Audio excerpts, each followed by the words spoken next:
It's Sunday the 28th of June.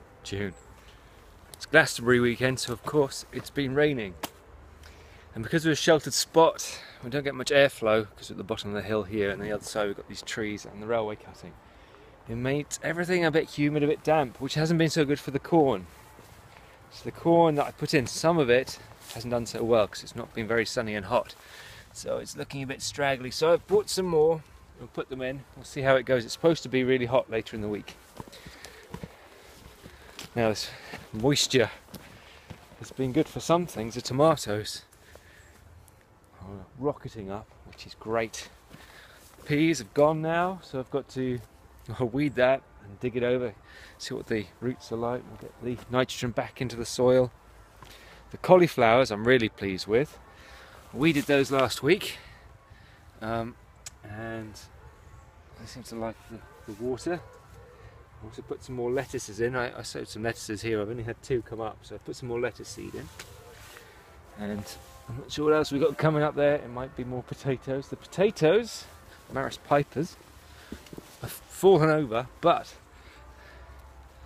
look at that, they're in flower, so that means they're not far off harvesting, I think. I might pull one of those in a week or 2. At the back, which was the onion bed, you may remember, but the onions all failed. I put some cabbages in. The pigeons have had most of the cabbages, despite my makeshift netting. One surviving, but the watercress obviously loves it back here, so that's flowering and going crazy, so that is brilliant. Chili mound, it needs more weeding, but those plants are getting stronger and stronger. Let's come up the top. You can just see a mass of bindweed, and brambles are coming up again. The water and the humidity has just made everything shoot up, all the weeds. So we've got red currants and raspberries and gooseberries. And up the top, the goji berry is going for a bit of a wander. So it's got these long trailing bits. And what else we got? The mint, as you'd expect, is also getting a bit bushy. The comfrey, not so happy here. But look at this. This is the green manure I put in. It's like a field. So I'm going to have to dig that over now. That's going to put the nutrients into the soil. So I'm really pleased with that. And despite the rain, you can hear me trampling on the plastic. You can see I've got a fair few puddles now. Despite the rain, the area at the top where I put the wildflower seeds, it's kind of bone dry. So I came down here and gave it a water, because these aren't quite established yet. We'll see how they do in a couple of weeks.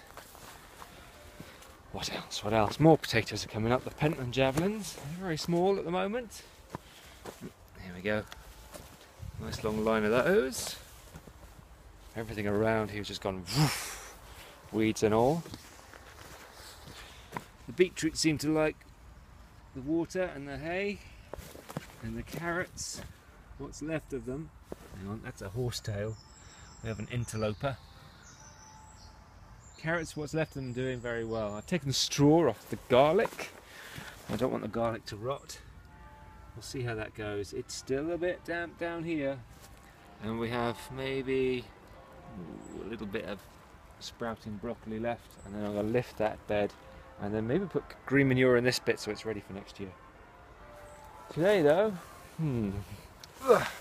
bit of weeding, weeds everywhere, bit of hoeing, and just yeah, I think low-level gardening today. Oh, look, little pears. That's a nice addition. Glad I kept that tree. Right, the rain drops. I best put my coat on and get started.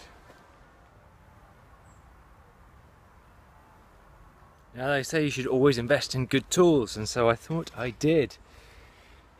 These are Bergen & Ball rakes, tools. All my tools are Bergen & Ball because they're RHS certified. But look at that. That's not particularly good workmanship. Is that broken at the weld? It just comes straight through. Not particularly heavy duty. So, I don't think I've got the receipt for that. I'm going to have to go to the garden centre and see what they say, otherwise I'm going to get a burger in a hole. That's quite a severe break, and I'm not a strong man. Disappointing. I was just raking leaves. Oh well, we'll see how it goes for the rest of it. Discard that. Whoop. Elegantly falling over. The green manure I've dug over, and then I've hoed it in a bit, so that's going to leave. I'm going to leave that to rot down. What I'm doing with my now broken rake is just clearing the surface weeds from here. So we'll see how we go. See if the rest of it holds together. Disappointed. Got a new one already. That's the advantage of buying locally, not buying online.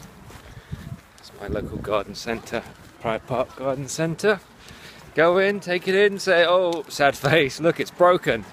I said, oh, okay, that's a straight swap. He asked if I had a receipt. Obviously it's only 3 months old, so I didn't, but I did have the bank statements in case he needed them. But, you know, I go in there a lot. Yeah, buy local, it's always good. Hopefully this hasn't got the same manufacturing problem. I looked closer, it wasn't the weld, it was actually fatigue in the metal. So it's a bad casting or something. But that's enough for one day. I've done my weeding, I've done my raking. In the quiet, it's very busy by the roads. Off home for a cup of tea? No, coffee. I haven't had my coffee yet. And might need some biscuits. We'll see you next time. I'll be more productive next time, I think. New tools.